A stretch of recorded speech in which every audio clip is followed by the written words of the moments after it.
Then call 800-243-9719. And now, here's your host, Kevin Conover.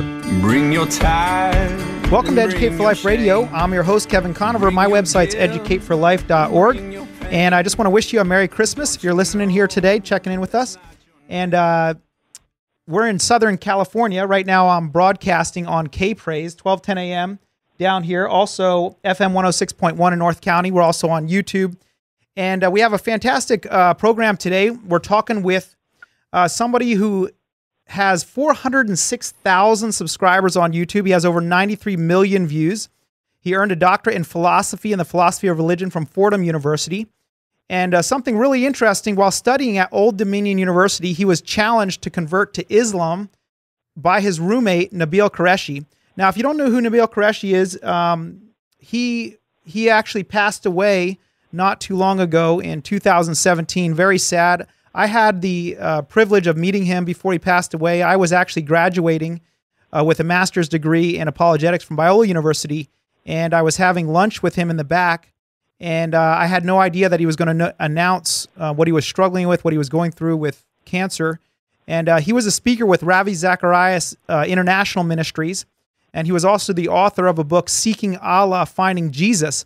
And our guest today, David Wood, was his roommate and actually is credited with, over time, converting him to Christianity, causing him to decide to become a Christian. And I just want to thank you, David, for being on the program today. Yep, glad to be here.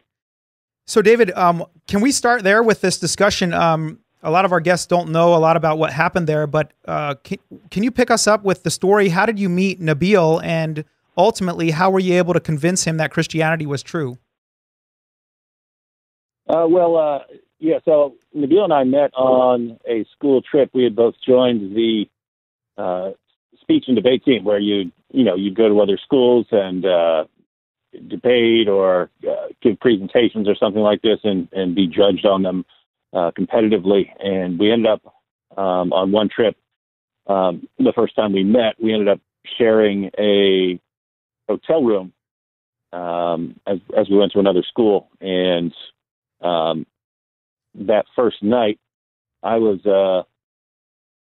reading the book of Isaiah. I was reading through the Bible in a year, and as I was reading, I noticed this guy looking at me. So I noticed Nabeel sort of kept looking over at me, reading the Bible, and I knew his name was Nabeel Qureshi, so I didn't know. That's a Muslim name, but I didn't know, is he like a liberal Muslim or just completely secular, or he could even be an atheist. He could be something else, or is he devout? And then I saw him that he was putting away his prayer rug. So I was thinking, okay, he was devout enough to bring a prayer rug on a school trip. So, then I was actually praying, and I said, hey God, I don't want to be accused by people of being mean to a Muslim if I start talking to him and asking him about his religion or something like that. So if you want me to talk to this guy, if we're here for a reason, could you just let him start the conversation? And it was right after that, Nabeel said, so are you a hardcore Christian? That's great. And I said, yes, I am. And yep, we started our discussions that weekend, and for the first several hours, I basically just let him talk himself to death. I normally do that if I'm getting into a discussion with people and I'm trying to, figure out what they believe and why they believe what they believe. But, I'll just keep saying, okay, yeah, so what do you believe about this? What do you believe about that? What do you believe about Jesus? What do you believe about the Quran? What do you believe about the Bible? What do you believe about God? And over time, I'll eventually transition into, some questions like, why do you believe that? And I just kind of do this by nature. I'm interested in what people believe and why they believe it. And after Nabeel had really broken down a lot of pretty much everything he believed and all his reasons he could think of for believing it, I said, all right, I got one more question. If you're wrong, do you want to know it? And he gave an interesting answer. He paused for a while, and then he said, yes and no. He said, yes, I would want to know the truth about God, but no, it would destroy my family. Wow. And those are the kind of, that was like the dual the dual loyalties of Nabeel for the next several years as we were discussing Christianity and Islam. Is you could tell he always had this passion for pursuing the truth and for sitting down. And if we had to argue, if we had to spend 10 hours straight and go all night long arguing a point so that we could get closer to a correct answer, then he would do that. But at the same time, he's always clearly petrified of what would happen if he converted to Islam, and his parents had to go through that because that was one of the closest families I'd ever seen in my life was Nabeel with his parents. Matter of fact, that first trip we went off to another school. We came back and his mom picked him up at the airport, and she sat there in the airport parking lot hugging him for like 10 minutes because he'd been gone for like 3 days. And so very, very close family who's always very, very scared of what would happen if he converted to Christianity. But the pursuit for truth side of him actually won out. And after several years, he became a Christian. So what happened then with his family? How did they respond to that? Did everything fall apart like he anticipated? Well, I can say that things turned out better with his family than what I've seen with lots of other Muslim families. Unless I've seen, there have been a couple instances where you have a Muslim family that really just doesn't care about Islam that much. They've become very secular. And I've seen a couple instances like that where someone converts to Christianity and they don't have much of a problem with it. But in any Muslim family where they take Islam seriously, the basic reactions are either, it could actually be dangerous in a Muslim country. In certain parts of the world, it could actually be dangerous because it can be come back or we're going to do something to you. Yeah. But here in the West, it's usually one of two things. It's usually either the family just completely separates from the person, says, "Hey, we don't want to see you again until you're a Muslim again, so don't come around here," or the family will start trying to win the person back to Islam, and that's what Nabeel's dad is. His dad started taking him around to various Muslim scholars, even like in other countries and stuff like that, taking him to Muslim scholars who were supposed to show him that he was wrong for converting to Christianity and so on. And that didn't go very well for them because Nabeel would start arguing with them about Islam as well. So he would take him. His dad would take him to a scholar, and Nabeel would go in there and say, "Okay, here are all my reasons why I no longer believe in Muhammad. Let's go through these one at a time and see if you can answer them." And they really weren't terribly interested in having those conversations because there's a lot of the things that we would bring up when looking at Islam, there just aren't very good answers for. So, I think it was about a year. His dad was trying to bring him to various places to try to convert him back to Islam. And after that, the relationship was very strained. There was lots of arguing. His family was devastated. They eventually moved from where they were because they were so embarrassed by their son converting. In Islam, and this is pretty common as well in Islam, that they can't get their minds around the idea of someone actually looking at the evidence and concluding that Islam is false and that something else is true, especially Christianity. So they always tend to attribute it to some ulterior motive. Like if you were converting, it's because you were paid by someone to convert, or you converted because of, you wanted this non-Muslim girl or something like that. They have to attribute it to something like that. So, but at the same time, if you're the parents, there are other Muslims who will look at you and think, how did you raise such a bad child that he left Islam? And so it was a sad situation for them.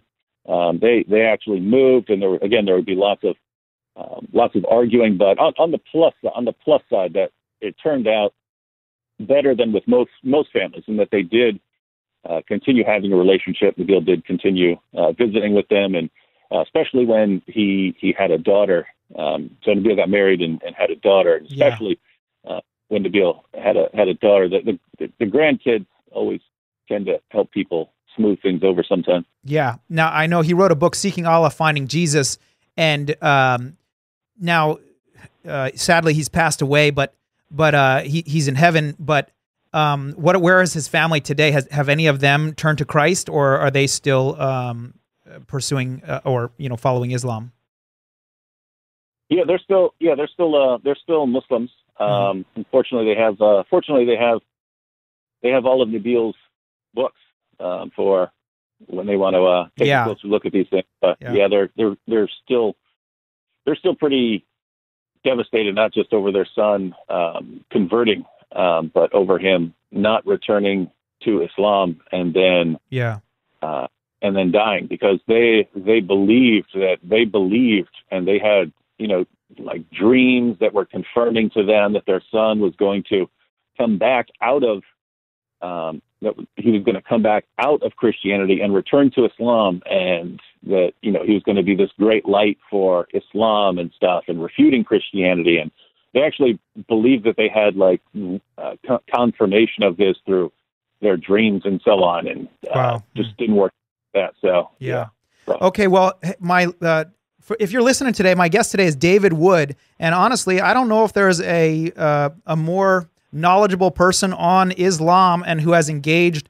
in discussions arguing about Islam more than David Wood. If you're interested in checking his stuff out, Acts17 Apologetics, he has numerous videos that will help you better understand Islam and the problems within Islam. You can check that out, Acts17 Apologetics. Stay with us. We're going to have a very interesting discussion. We're going to have a quick break, and we'll be right back.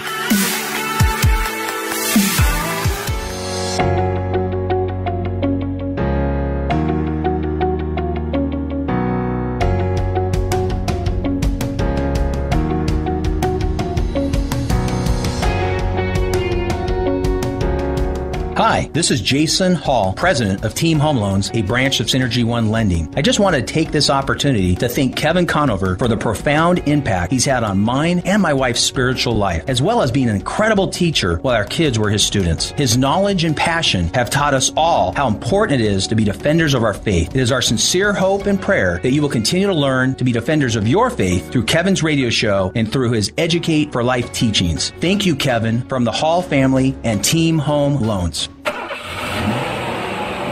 If you need to buy an affordable, reliable used car, truck, or even an enclosed trailer, call Conover Tires, Wheels, and Service in Oceanside. For tires and car repairs you can trust, call Dan Conover and his team at 760-439-1631. Honesty, integrity, and quality service. They're ASE, BBB, and NAPA certified. And they're proud supporters of Educate for Life. Learn more at ConoverTires.com. Check out their great reviews. 760-439-1631.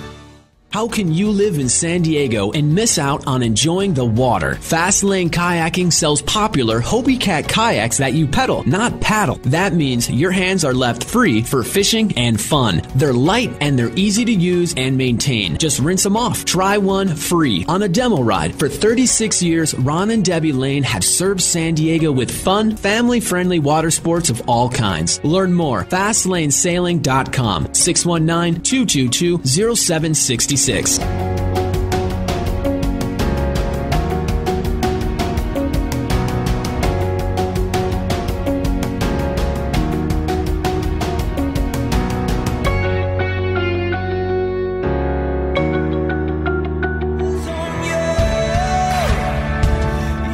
Welcome back to Educate for Life. This is your host, Kevin Conover. We're here in Southern California. My website's educateforlife.org. We're offering a Christmas special here on my website. It's an apologetics website. It's meant specifically to help young people be prepared to be able to answer all the skeptical questions that are coming their way. And that has everything to do with things like creation and evolution. How do we know the Bible's actually inspired by God? How can I trust the Bible when it has miracles in it? What about all the other religions in the world? And that's what we're talking about today. My guest today is David Wood, Acts17 Apologetics. He's been doing this for a long time. He has an incredible testimony of how he met Christ coming from an atheist background. But when we left off last break, we were talking about how he actually is responsible for really leading Nabeel Qureshi to the Lord. And what I wanted to ask you about, David, was, when you're going around, do you see a lot of Muslims coming to Christ through, your efforts and through the efforts of other apologists who are reaching out to Muslims, sometimes it seems very, some people, they're afraid to argue. They're afraid to be argumentative. They see it as a bad thing, or they might see it as unloving. How would you respond to somebody who said, hey, I don't want to be abrasive and I want to be more, kind in the way I talk to people? Do you ever get that kind of feedback from people that you're too abrasive? Oh yeah, I get that all the time, and I hear from. Matter of fact, here's a funny story. I hear from Christians all the time that I'm too harsh with Muslims. I shouldn't be criticizing Muhammad or the Quran because that's just going to drive them away and stuff like that. And it's total nonsense. I criticize Muhammad and the Quran all the time, and Muslims can't stay away, right? They're actually drawn to a more confrontational approach. So kind of the approach I use has just been based on personal interactions with Muslims and what gets their attention and things like that. But anyway, a couple of years ago, a Christian sent me a message and said, "Hey, you need to you have great content, but the way you present it is going to hurt feelings, and so you shouldn't do it that way. And you need to be more like Jesus." And I said, "What? What do you mean? I need to be more like woe unto you, scribes and Pharisees, you hypocrites, you whitewashed tombs." I said, "I'm not going to talk to Muslims like that, man. So don't tell me to talk like that." And he goes, "No. He's Lord. He can talk to people like that, but you should be more like the apostles." And I said, "What? You mean more like the Apostle Paul, who said to Elymas the sorcerer, you enemy of righteousness, you son of the devil? Because I'm not going to talk to people like that, man." And he said, "Well, it's just a fact that people will listen to a nicer approach than they'll listen to, someone who's really being critical." And I said, "Well, it's just been I've had the total opposite experience with Muslims, but you're welcome to do things the way you're saying that I should do them, and to show me that it's actually a better, more effective way." And so we just kept going back and forth. And I kept disagreeing with him and just saying, look, there's a reason I'm meeting so many Muslims who are leaving Islam. They actually do pay more attention if you're just blunt and you just tell them, no, this is wrong, and so on. And so finally the guy says, look, there's a book called Seeking Allah, Finding Jesus. It's about a Muslim who had a Christian friend who just spent years loving him and spending time with him, and you need to read that book and try to be more like that Christian. And I said, I said, really? What? That's me, right? That's hilarious. He finished. That was me in the book. He finished the argument for you. That's amazing. Yeah. So I said, yeah. What are the odds that out of all the people in the world you could have told me to be more effective, you tell me to be more like me? That's too funny.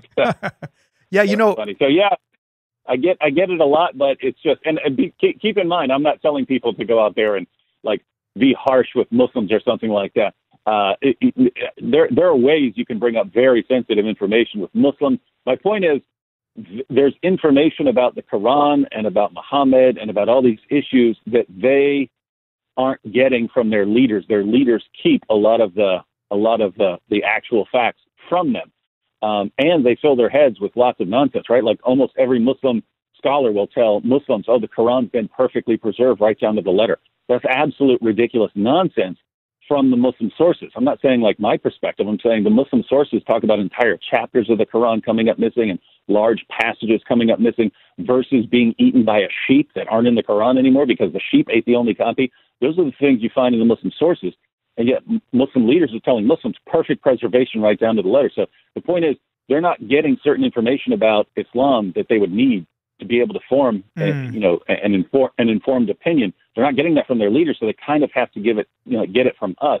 And it's going to, some of these things are going to hurt their feelings. Yeah. No matter how you do it. Yeah. But, you can do it. You can get this information across. Yeah, it's really interesting to me. That's another question I had for you, which is, now that we have the internet and everything, there is such a vast amount of information out there. And I was going to ask you, do you think that this is helping more and more Muslims come to the truth because of the fact that there's so much more exposure now for that information that was potentially hidden before because, like you said, their leadership wasn't exposing them to that information, but now it's almost unavoidable in a sense for anybody who takes the time to look things up? Oh yeah, well, one of the earliest so even before I was on YouTube, when I was just writing articles for a website, one of the first articles I ever wrote was how the internet is going to allow a lot of information to destroy a lot of people's confidence that they have in Islam, because that's the confidence that's based on sort of false information. Like when you hear, hey, the Quran contains all these scientific miracles and Muhammad's greatest man who ever lived, and you hear this all your life, it sounds very plausible. It sounds almost insane to deny it if you've been taught this all your life. But once you start learning the facts, which, as time goes on, Muslims get more and more access to them, becomes very hard to hold to those positions. And basically the situation we're in is for 1,400 years, Muslim leaders could keep the Muslim population pretty insulated, right?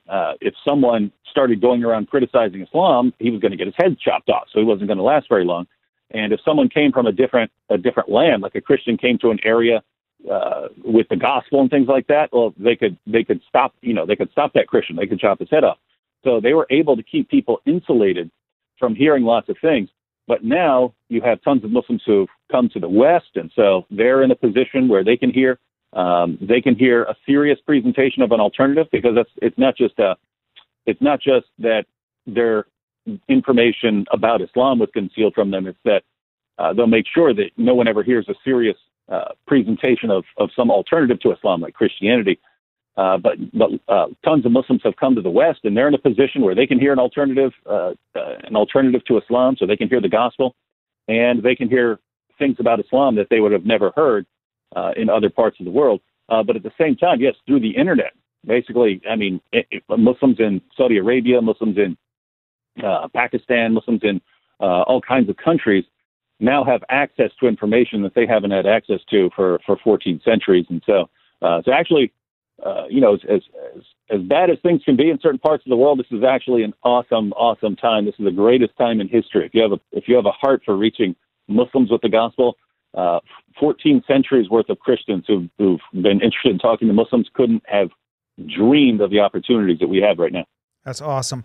So, some people would say, I talk to a lot of atheists, and you actually have an atheist background. For those of you listening, if you haven't seen David Wood's testimony online, it's pretty incredible. Why I Am a Christian. You can check it out on his website, Acts17 Apologetics. But, I've had people say this. They've said, well, Christianity is being exposed in the sense that now we're able to put all this information on the internet that other people weren't. The same thing you just said about Islam, they're saying about Christianity, and now we're able to prove Christianity wrong, and we're able to get the word out there. And there's an increase in nuns and agnosticism in America and so forth and so on. How would you respond to somebody who said something like that? Well, the having something like the internet does help basically critics of any position. It allows you to get information out much more quickly, but it's not going to have the same kind of impact on Christianity for a couple reasons. One, Christians had already had a long experience with their views being criticized, right? Muslims in Muslim lands did not have a lot of experience with hearing challenges to their beliefs, because it would be illegal. It would be considered blasphemous to challenge Islam. Whereas in the West, we already had apologists, and we already had people dealing with criticisms. Now, what the internet has done is allow people to sort of ramp up their attacks. But basically, Christians had already been dealing with these kinds of things. But two, the reason it's not going to be the same with Christianity is all across the board with the Muslim arguments, the arguments that are used to show that Islam is true. As soon as you start examining them, you find out that they're grounded in just complete myth, right? Like the idea. One of the first things you'll hear from a Muslim is, the Quran's been perfectly preserved, and this is a miracle. Again, that's not true according to the manuscript tradition. That's not true according to their own sources. You can go through any of their main sources, and you find all kinds of information about changes to the Quran. The point is, the argument is based on absolute nothing. It's based on deception. It's completely false. And that's what you find when you go through the arguments that are used to prop up Islam, is that they only work in an atmosphere of ignorance. As soon as people are actually able to study the evidence, the argument just falls to pieces. Whereas in Christianity, we're kind of in a different category. I'm saying this. David, we're coming up on a break here, so I want to preface our next segment here for those of you listening. So David Wood was an atheist. He became a Christian, and now he reaches Muslims for Christ. So when we get back, what we're going to talk about is, why does he say that Christianity is true? It has the evidence for the truth, but Islam does not, and a compare and contrast here, why he left atheism, became a Christian, and which, of course, would mean that atheism is not credible either. So stay with us. We're going to be right back. And I think this is a great Christmas show because Christmas is all about Jesus Christ and the truth of Jesus Christ, and that he can actually save you and you can have eternal life and be reconnected with God in heaven. So stay with us. We're going to be right back.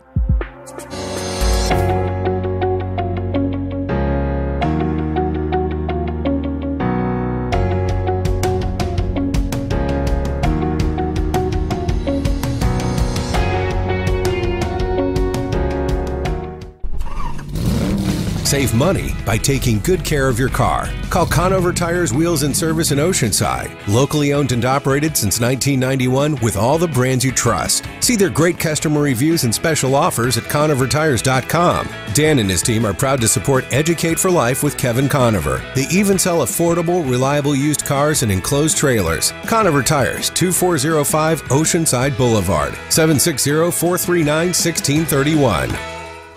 Educate for Life helps you build your life on the rock. LG Equipment helps builders build on good soil. Luke Gibson's team at LG Equipment is your local source for grading, demolition, hauling, and more. Learn about their bulk water services, from trucks to tankers to towers, at rentwatertower.com. Get your questions answered. Call LG Equipment at 619-988-0924. Learn more at lgequipment.com. 619-988-0924. Life insurance is like a parachute. If you don't have it when you need it, it's too late. When your family faces a challenge, you don't want to face liability because you're uninsured or underinsured. Decades of San Diegans have trusted Jim Kelly of Kelly Insurance Agency and Allstate to insure homes, cars, businesses, and lives, no matter where they live throughout California. Your family's needs are always changing. Call to schedule a checkup today. Call Jim Kelly and his team right now. 619-562-9199.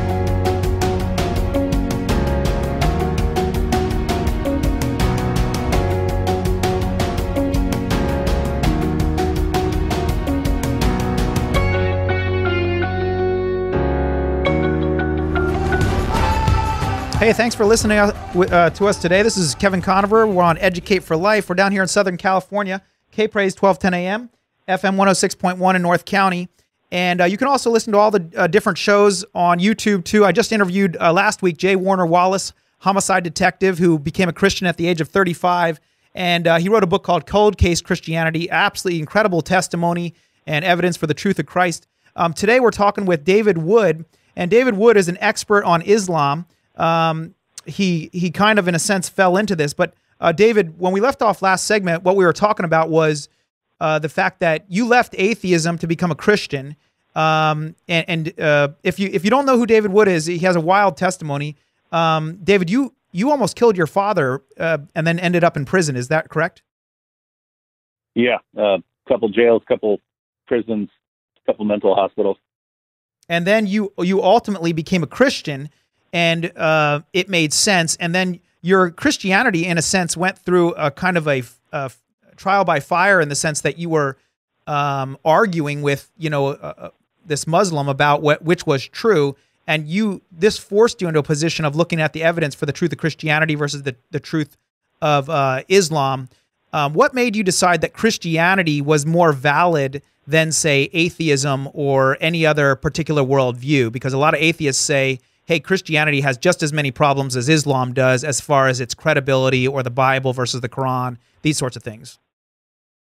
Yeah, well, I mean, generally, anyone who says that Christianity and Islam are in the same boat with regards to evidence, I don't think has examined the evidence. Even if I were an atheist, if you're an atheist and you are familiar with the evidence, you'd have to be able to see, okay, when Christians talk about the resurrection, their case for that is based on a number of facts which are which are agreed upon by even non-Christian scholars, even atheist and agnostic scholars. And so they actually have a case that they are making. And basically the atheist position is, as far as atheists who actually deal with like the evidence for the resurrection, it's usually, they have a bunch of facts here, but I just can't accept a supernatural explanation of these facts. So I'm going to go with a natural explanation, even if it doesn't fit the facts very well.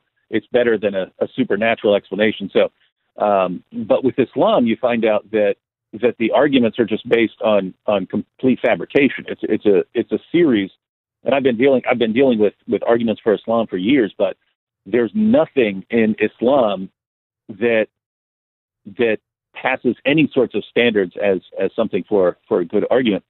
I mentioned the case for the perfect preservation of the Quran.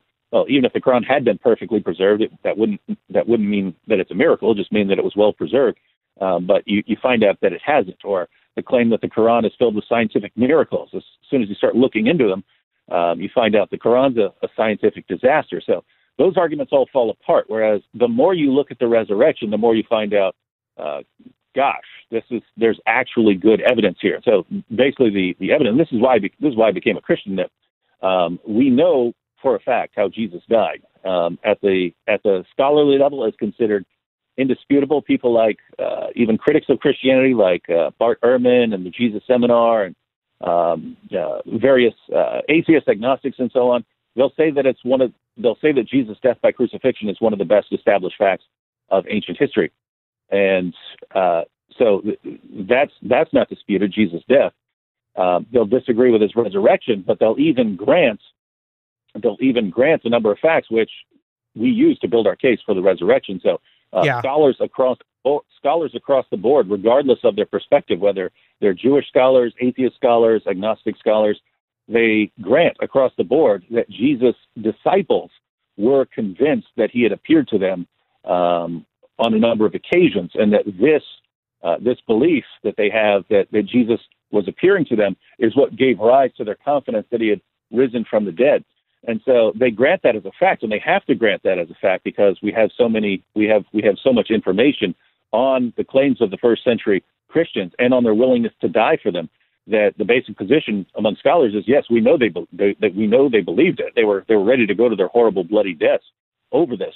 And so they had to believe that what they were saying about him appearing to them. They can't acknowledge that, so they might try to explain it with hallucinations or something like that. But notice they're granting Jesus' death and that his disciples sincerely believed that he had appeared to them on numerous occasions. They'll come up with some naturalistic explanation, even though they don't work, like hallucinations. You can't say, that entire group on numerous occasions, both friends and foe, because we're not just talking about his original disciples, also talking about like the Apostle Paul and his brother James, who was a skeptic. They'll have to say, everyone was experiencing these same mass hallucinations, and it's just really, really strange to believe that. But they'll conclude that that's better than a supernatural explanation. But if you don't have that, if you're willing to keep a supernatural explanation on the table, basically the side favoring the resurrection, if you're weighing the evidence on a scale, basically falls to the floor. So the difference between Christianity and Islam is that the more you study the evidence for Christianity, the stronger you realize it is. And you, of course, can talk a lot on the internet and deny that, but at the end of the day, the evidence is really there. Okay, so I've got two questions for you after this explanation you gave. So my first question is this. So for the atheist out there, or the person that's leaning towards atheism or agnosticism, you can't really know for sure. And they're saying, well, I actually had an atheist say this to me once. He said specifically, the reason I don't believe in the Bible is because of the miracles in the Bible. That's why I don't believe it, because we don't see these things happening today. And so you, coming from an atheist background, what makes you decide that it's more likely that God is real, therefore these things could actually happen, a supernatural explanation could happen? What makes you lean in that direction rather than saying, nah, these are unlikely supernatural phenomena because we don't see them happening today? What makes you think that theism is more credible than atheism in your mind?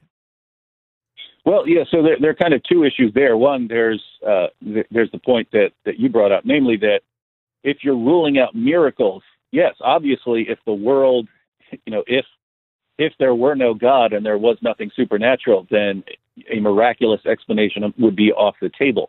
But if you have good reasons to believe in a supernatural creator of the universe, then that makes miracles much more plausible. And then the question would be, okay, well, God could do miracles if he wanted, but did he? And so what for you is the compelling reason that you believe in the supernatural? Oh, well, I mean, the resurrection would be one of them, but I agree with basically a lot of the traditional arguments that, we know that the universe had a beginning, and so if the universe begins to exist, then it would have to have a cause of its existence. Otherwise, you'd have to say that universes come into existence uncaused. Okay. So if you're going to say the universe was brought into existence, then you have to start thinking, what sort of thing would this have to be that brings a universe into existence? It would have to be powerful enough to bring something out of nothing. Couldn't be material, because the material universe is what gets brought into existence. So it has to be immaterial. And you start going down the list, and the more you start trying to assess what the creator of the universe would have to be like, the more it starts sounding like God. So you have that. You have the fine tuning of the universe, mainly, the laws of, well, one, there didn't have to be any laws of nature, but two, they didn't have to be the sorts of laws that permit human life. In fact, the idea that all of these features of the universe are what's called finely tuned for life, you just wouldn't get a universe like that. Statistically, you're not getting a universe like that if it's just forming at random.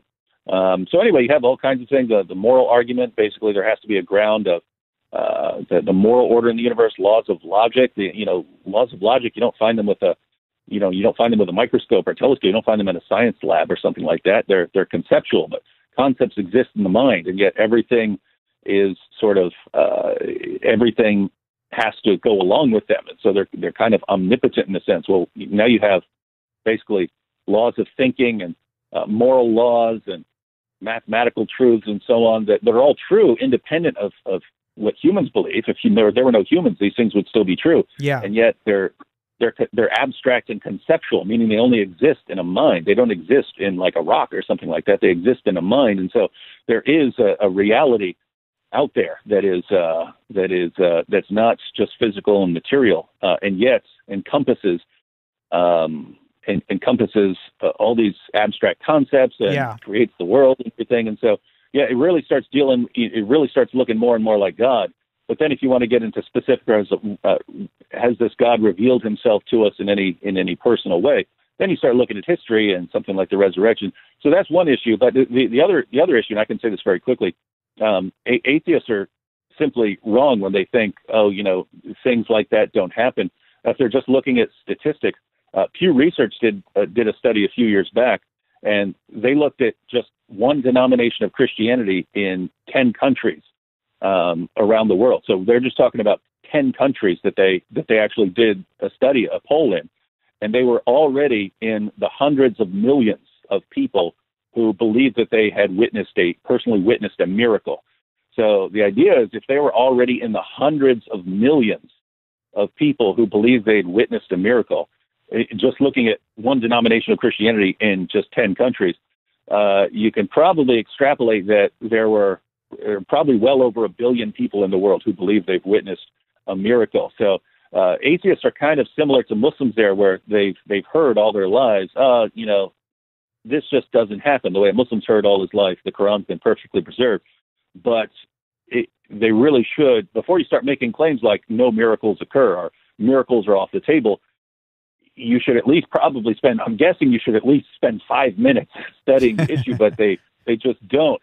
And so anyway, there are all kinds of problems with the rejection of miracles. The guys just haven't. It doesn't seem that a lot of atheists have really looked at the evidence. Okay, so we're wrapping up our third segment here. When we come back, my second question I have here for David has to do with, what is it about Muhammad's life, maybe the top 1, 2, or 3 things that actually undermine the credibility of Islam or of Muhammad as a prophet of God. So stay with us. We're going to compare and contrast Jesus Christ, his claim of divinity as the Son of God, with Muhammad, his claim to be the prophet of God. Stay with us. We'll be right back.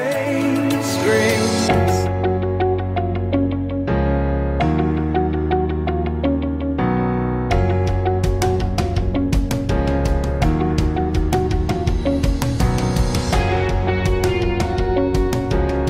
Luke Gibson of LG Equipment supports Educate for Life with Kevin Conover. Luke grew up in the construction industry and now serves LG's commercial and residential customers throughout Southern California. Whether you need grading, paving, hauling, demolition, on-site bulk water service, water trucks, tankers, and towers, call LG Equipment at 619-998-0924. Learn more at lgequipment.com. 619-998-0924. Hi, this is Jason Hall, president of Team Home Loans, a branch of Synergy One Lending. I just want to take this opportunity to thank Kevin Conover for the profound impact he's had on mine and my wife's spiritual life, as well as being an incredible teacher while our kids were his students. His knowledge and passion have taught us all how important it is to be defenders of our faith. It is our sincere hope and prayer that you will continue to learn to be defenders of your faith through Kevin's radio show and through his Educate for Life teachings. Thank you, Kevin, from the Hall family and Team Home Loans.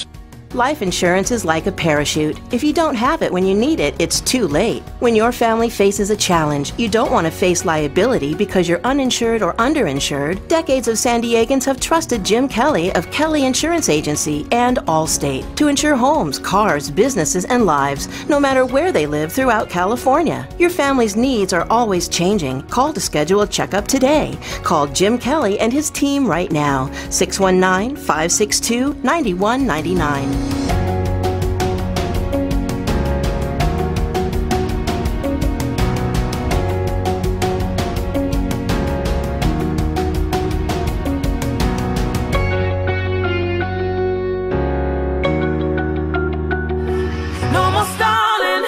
Thanks for being with us today. This is Educate for Life. I'm your host, Kevin Conover. My website's educateforlife.org.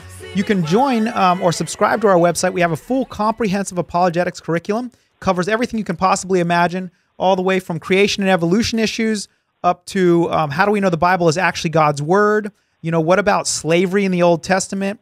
What about all the different world religions? What about Buddhism and Mormonism and Islam and all these different things?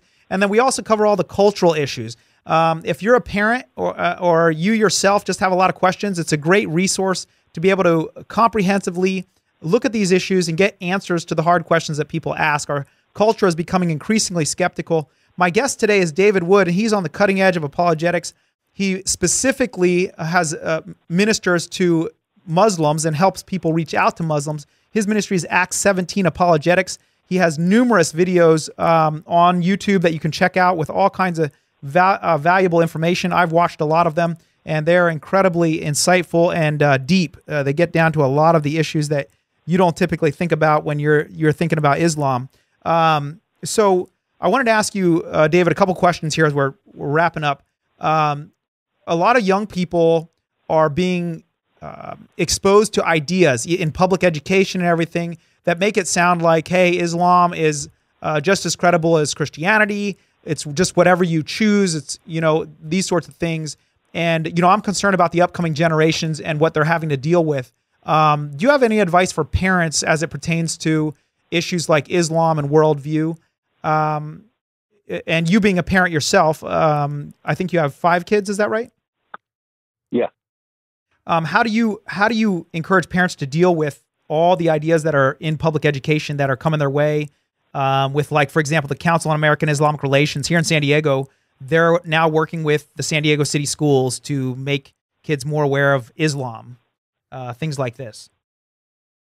Yeah, well, I mean, if it's a Christian parents who want to sort of challenge that in certain ways, then it's very easy to equip even a kid to ask questions in a non-threatening manner. So basically, if they're doing lessons in school, very easy for if the child is willing and the child doesn't want to be indoctrinated, very easy to equip the child with some basic information and have the kid go in there and say, hey, you said this about Islam, but I went ahead and looked at the Quran, and I would be interested in how you explain these verses, given what you just said, and bring up some of the verses. And, you know, the child doesn't have to be attacking in that way, but very easy to raise a bunch of questions, which will then cause a lot of doubt about what's being claimed. And basically, it's pretty easy to bring up information that way. Okay, so and notice it's sort of the same thing if parents raise a challenge and the challenge goes before the school board or something like that, and the care is there and stuff like that, and it's pretty easy to say, oh, you're saying this about Islam, but here's what I found in your sources. I wonder if you could explain this. Yeah. I've had that experience myself. I actually had a friend in high school who she challenged me to read the Quran, and the first scripture in the Quran I read was where it says you can tap your wife, or you can hit your wife with a stick. And I knew nothing about Islam, and I showed it to her, and she was like, "What? I can't believe this is in here." And I guess she went to her father, and their Muslim pastor said that it meant to tap her lightly with a twig. Unfortunately, that's and notice that's the other problem. Muslims will say things in response, in defense of these verses, but that's not actually what the pastor is saying. If you know the sources, that doesn't actually work. So what the Quran actually says is, if you fear some sort of rebellion or something like that from your wife, then you warn her and ban her to a separate bed, and then you can beat her. So you beat her until she submits to you. And the typical responses are, this just refers to tapping her with a toothbrush or something like that. And the problem is, we know from the Muslim sources that's not what it refers to. We have records in Muslim sources of women being beaten until their skin turned green by their husbands. And this was considered perfectly acceptable because the Quran allows it. So they obviously, if a woman is being beaten until her skin turned green, she obviously is not just being tapped lightly with a toothbrush. Yeah, and this is not uncommon practice in some Middle Eastern countries either. I mean, this is something that happens on a regular basis. Oh yeah, I mean the studies are clear of the various groups that go ahead and go out and compare the status of women in various countries and women's rights and whether women are protected from abuse and things like that. It'll always be like 11 of the 12 worst places to be a woman, or 18 of the 20 worst countries for women will be Islamic countries, and it really goes back to how the teachings of Muhammad have influenced society. Now, for the average layperson out there who's not a Muslim apologist, but they have Muslim coworkers and these sorts of things that they work with, when we contrast the life of Christ with the life of Muhammad, what would you say are maybe the top 1, 2, or 3 things that undermine the qualifications for Muhammad as a prophet that somebody listening today could grab hold of and maybe share with a coworker or something, or ask a question that pertains to something like that?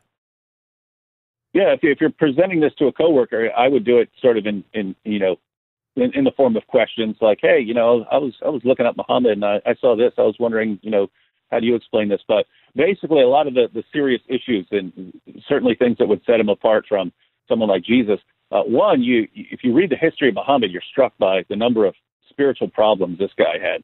And what I mean here is when he first started receiving revelations, his interpretation of what happened to him was that his revelations were demonic. He believed that he was demon possessed. And so he ran out of this cave that he was staying in, concluded that he was demon possessed, and tried to hurl himself off a cliff repeatedly. He eventually ran home to his wife, Khadijah, and started shouting for her to cover him because he was terrified of whatever it was that was chasing him. And it was Khadijah and her cousin who weren't there, who had no idea what he encountered. They were the ones who sat there and told him, no, you're not possessed. You're a prophet of God. These are revelations from God.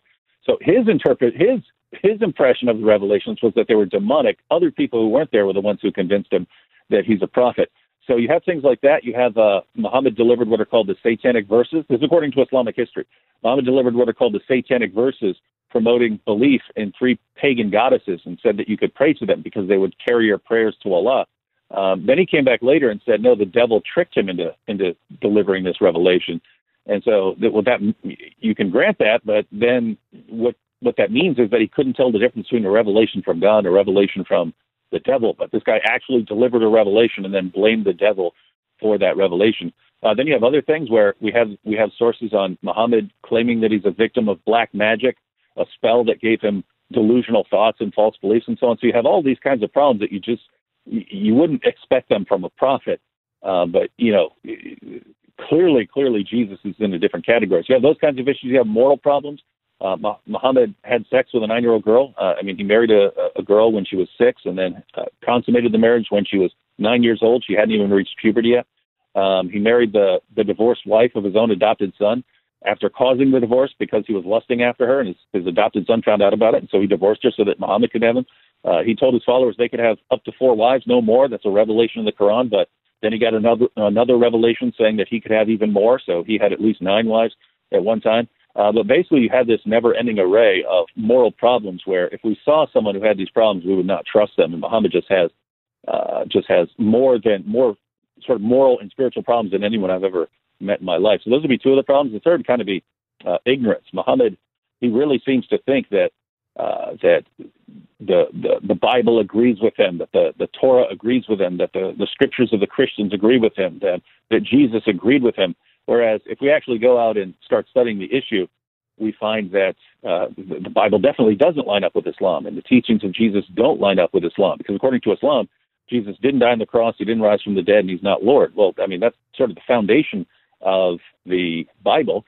So Muslims are forced to say, well, your Bible's been corrupted then.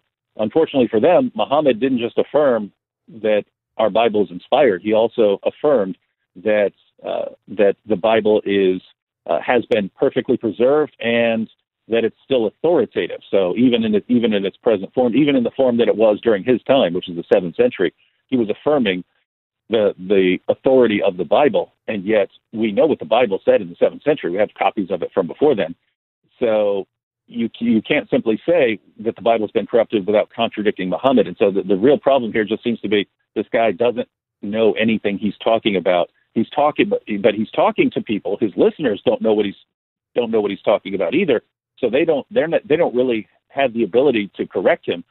But we do. So now we can actually look at the revelations and say, wait a minute, this guy clearly had no idea what he's talking about. He's affirming the revelations of the Christians and Jews, not realizing that the revelations of the Christians and Jews completely contradict his own revelations, and therefore Islam just falls apart. If we have the Word of God, then Islam is false because Islam contradicts our book. But if we don't have the Word of God, Islam is still false because Islam affirms that our book's the Word of God. So no matter what the situation is, Islam just falls apart. And so these are the kinds of problems you find with Muhammad. That's fantastic. Well, we're just about out of time here. So, David, I just want to thank you so much for being on the program today. It's a huge blessing. Yep, glad to be here.